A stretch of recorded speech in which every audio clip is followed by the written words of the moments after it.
السلام علیکم ورحمۃ اللہ وبرکاتہ۔ میرے پیارے آقا علیہ تسلیم کے پیارے دیوانوں، خاتون جنت حضرت فاطمۃ الزہرا رضی اللہ تعالیٰ عنہا کی کنیزوں، مکاشفۃ القلوب کے چوتھے درس میں آپ تمام کا استقبال ہے۔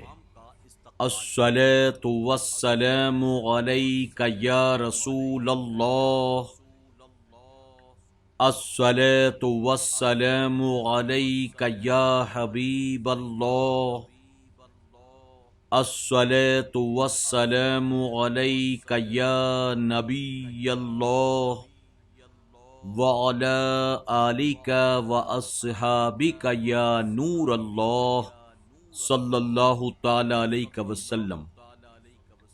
میرے پیارے آقا علیہ الصلوۃ والتسلیم کے پیارے دیوانوں، خاتون جنت حضرت فاطمۃ الزہرا رضی اللہ تعالیٰ عنہا کی کنیزوں، اب تک ہم نے مکاشفۃ القلوب سے 3 باب پچھلے 3 ایپیسوڈز میں سماعت کیا۔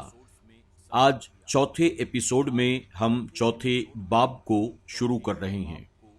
چوتھا باب ریاضت و خواہشات نفسانی کے تعلق سے ہے۔ امام غزالی رحمۃ اللہ تعالی نے اپنی اس کتاب کے اکثر باب کا آغاز حضور اکرم صلی اللہ علیہ وسلم کے درود و سلام کی فضیلت سے فرمایا ہے۔ آئیے ہم درود شریف کی ایک فضیلت سنتے ہیں۔ موسیٰ علیہ السلام کو درود پڑھنے کا حکم۔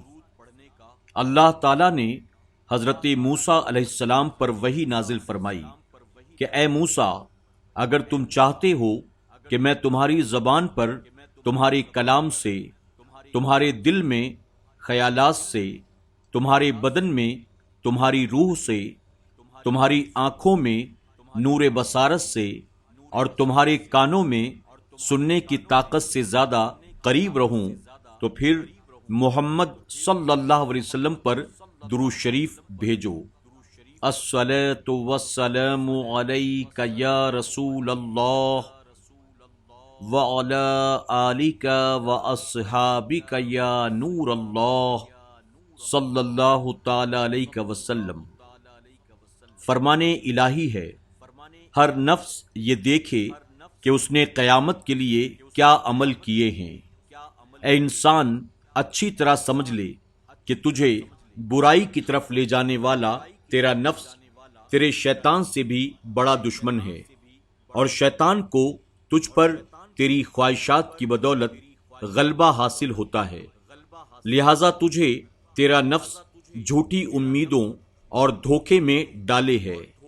جو شخص بے خوف ہوا اور غفلت میں گرفتار ہوا اپنے نفس کی پیروی کرتا ہے، اس انسان کا ہر دعویٰ جھوٹا ہے۔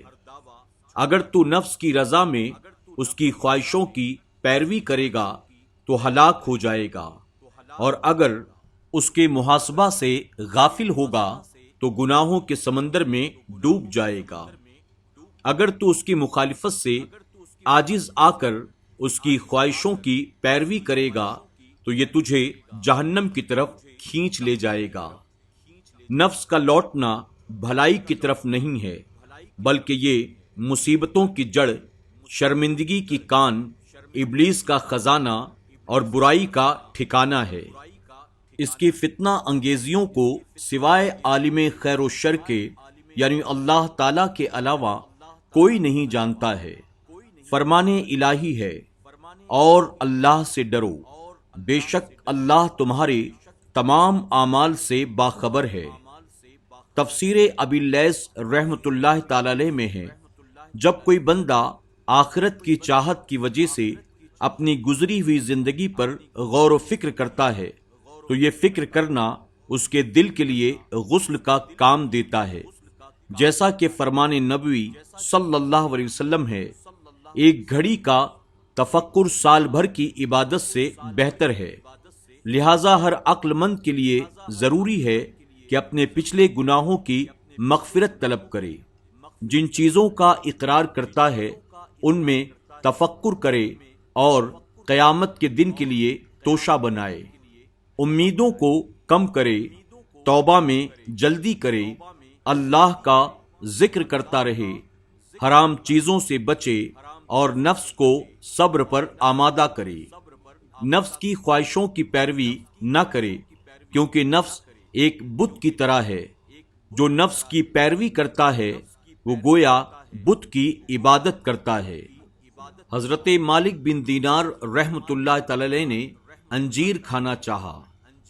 جناب مالک ابن دینار رحمۃ اللہ تعالی علیہ ایک دن بصرہ کے بازار سے گزر رہے تھے، آپ کو انجیر نظر آئے، دل میں انہیں کھانے کی خواہش پیدا ہوئی، دکاندار کے پاس پہنچے اور کہا میرے ان جوتوں کے بدلے انجیر دے دو۔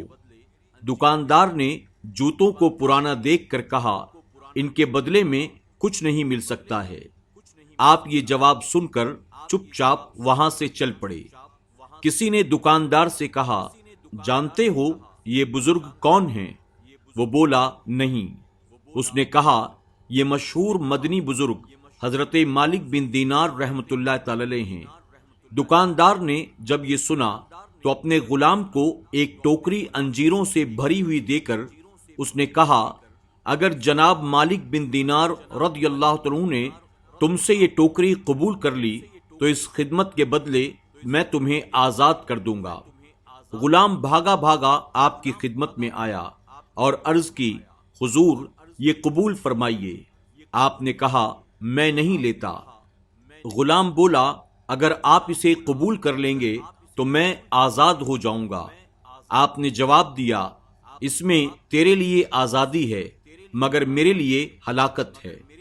جب غلام نے اصرار کیا تو آپ نے فرمایا میں نے قسم کھائی ہے کہ دین کے بدلے میں انجیر نہیں کھاؤں گا اور مرتے دم تک کبھی بھی انجیر نہیں لوں گا۔ زندگی کی آخری گھڑی میں صبر۔ حضرت مالک بن دینار رضی اللہ عنہ کو مرض وفات میں اس بات کی خواہش ہوئی کہ میں گرم روٹی کا سرید بنا کر کھاؤں جس میں دودھ اور شہد بھی شامل ہو۔ چنانچہ آپ کے حکم سے خادم یہ تمام چیزیں لے کر حاضر ہوا۔ آپ کچھ دیر ان چیزوں کو دیکھتے رہے، پھر بولے اے نفس تو نے 30 سال لگاتار صبر کیا، اب زندگی کی اس آخری گھڑی میں کیا صبر نہیں کر سکتا؟ یہ کہا اور پیالہ چھوڑ دیا اور اسی طرح صبر کرتے ہوئے وصال بحق ہو گئے۔ حقیقت یہ ہے کہ اللہ کے نیک بندوں میں یعنی انبیاء، اولیاء، صدیقین، عاشقین اور زاہدین کے حالات ایسے ہی ہوا کرتے ہیں۔ حضرت سلیمان علیہ السلام کا قول ہے کہ جس شخص نے اپنے نفس پر قابو پایا وہ اس شخص سے زیادہ طاقتور ہے جو تنے تنہا ایک شہر کو فتح کر لیتا ہے۔ حضرت علی رضی اللہ عنہ کا قول ہے میں اپنے نفس کے ساتھ بکریوں کے جھنڈ پر ایسے ایک جوان کی طرح ہوں کہ جب تک وہ ایک طرف انہیں اکٹھا کرتا ہے تو وہ دوسری طرف پھیل جاتی ہیں۔ جو شخص اپنے نفس کو فنا کر دیتا ہے یعنی مٹا دیتا ہے اسے رحمت کے کفن میں لپیٹ کر کرامت کی زمین میں دفن کیا جاتا ہے، اور جو شخص اپنے ضمیر یعنی قلب کو ختم کر دیتا ہے اسے لعنت کے کفن میں لپیٹ کر عذاب کی زمین میں دفن کیا جاتا ہے۔ جناب یحییٰ بن معاذ رضی اللہ عنہ کہتے ہیں کہ اپنے نفس کا طاعت و بندگی کر کے مقابلہ کرو۔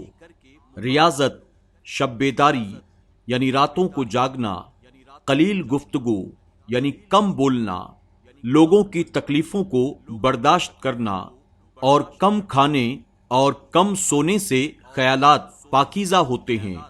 کم بولنے سے انسان آفتوں سے محفوظ رہتا ہے، تکلیفیں برداشت کرنے سے درجے بلند ہوتے ہیں، اور کم کھانے سے شہوات نفسانی ختم ہو جاتی ہے، کیونکہ بہت کھانا دل کی سیاہی اور اسے گرفتار ظلمت کرتا ہے۔ بھوک حکمت کا نور ہے اور سیر ہونا اللہ تعالی سے دور کر دیتا ہے۔ فرمان نبی کریم صلی اللہ علیہ وسلم ہے اپنے دلوں کو بھوک سے روشن کرو، اپنے نفس کا بھوک پیاس سے مقابلہ کرو، اور ہمیشہ بھوک کے وسیلے سے جنت کا دروازہ کھٹکھٹاتے رہو۔ بھوکے رہنے والوں کو اللہ کے راستے میں لڑنے والے کے برابر ثواب حاصل ہوتا ہے، اور اللہ تعالیٰ کے نزدیک بھوکے پیاسے رہنے سے بہتر کوئی عمل نہیں ہے۔ آسمان کے فرشتے اس انسان کے پاس بالکل نہیں آتے جس نے اپنا پیٹ بھر کر عبادت کا مزہ کھو دیا ہو۔ منہاج العابدین میں حضرت ابو بکر صدیق رضی اللہ عنہ کا یہ قول مذکور ہے کہ میں جب سے ایمان لایا ہوں میں نے کبھی پیٹ بھر کر کھانا نہیں کھایا تاکہ میں اپنے رب کی عبادت کا مزہ حاصل کر سکوں، اور اپنے رب کے شوق دیدار کی وجہ سے کبھی سیر ہو کر میں نے پانی نہیں پیا، اس لیے کہ بہت کھانے سے عبادت میں کمی واقع ہو جاتی ہے، کیونکہ جب انسان خوب سیر ہو کر کھا لیتا ہے تو اس کا جسم بھاری اور آنکھیں نیند سے بوجھل ہو جاتی ہیں، اس کے بدن کے اعضاء ڈھیلے پڑ جاتے ہیں، پھر وہ کوشش کے باوجود سوائے نیند کے کچھ بھی حاصل نہیں کر پاتا، اور اس طرح وہ اس مردار کی طرف بن جاتا ہے جو راستے میں پڑا ہو۔ جناب لقمان حکیم نے اپنے بیٹے سے کہا، کھانا اور سونا کم کرو، کیونکہ جو شخص زیادہ کھاتا اور زیادہ سوتا ہے وہ قیامت کے دن نیک کاموں سے خالی ہاتھ ہوگا۔ نبی کریم صلی اللہ علیہ وسلم کا فرمان ہے، اپنے دلوں کو زیادہ کھانے پینے سے ہلاک نہ کرو۔ جس طرح زیادہ پانی سے کھیتی تباہ ہو جاتی ہے، اسی طرح زیادہ کھانے پینے سے دل ہلاک ہو جاتا ہے۔ نیک لوگوں نے میدا کو ایسی ہانڈی کی مثال دی ہے جو ابلتی رہتی ہے اور اس کے بخارات یعنی بھاپ برابر دل پر پہنچتے رہتے ہیں، پھر انہی بھاپوں کی زیادتی دل کو گندا اور میلا بنا دیتی ہے۔